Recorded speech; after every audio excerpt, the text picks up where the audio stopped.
est difficile de croire qu'un peuple isolé puisse encore exister au XXIe siècle, dans un monde grouillant de GPS, de réalité augmentée et de vidéos en ligne.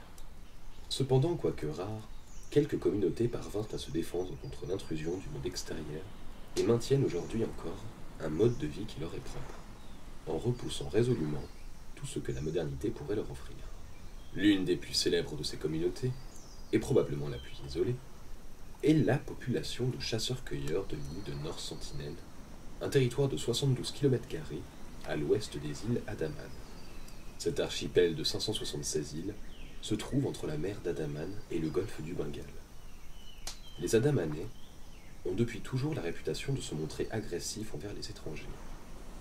Au XIIIe siècle déjà, Marco Polo les décrivait comme une race extrêmement brutale et sauvage.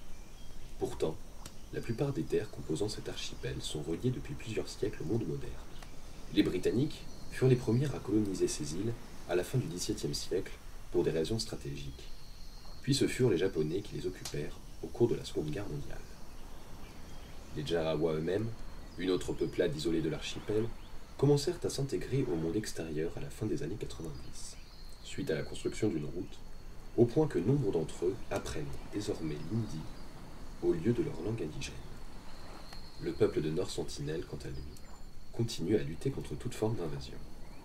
Les sentinelles sont probablement présents sur l'île depuis 60 000 ans, même si la première mention de leur existence ne date, semble-t-il, que de 1771, quand la colonie britannique des Indes orientales nota la présence de faibles lumières sur cette terre isolée.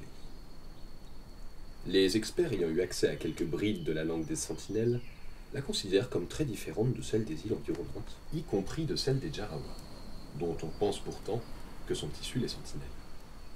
Cela laisse supposer que ces derniers n'eurent que peu, voire pas du tout de contact avec les autres communautés de l'archipel.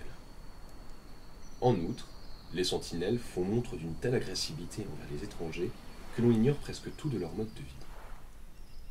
En 1974, National Geographic envoyait une équipe tourner un film sur l'île, dans l'espoir de nouer des liens pacifiques avec la population.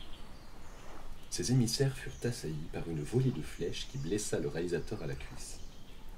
En 1991, un autre groupe s'approcha de l'île, les bras chargés de noix de coco, en signe de paix, et parvint à convaincre l'homme qui les accueillit, prêt à tirer ses flèches sur le bateau, d'abaisser son arme et d'accepter ses offrandes.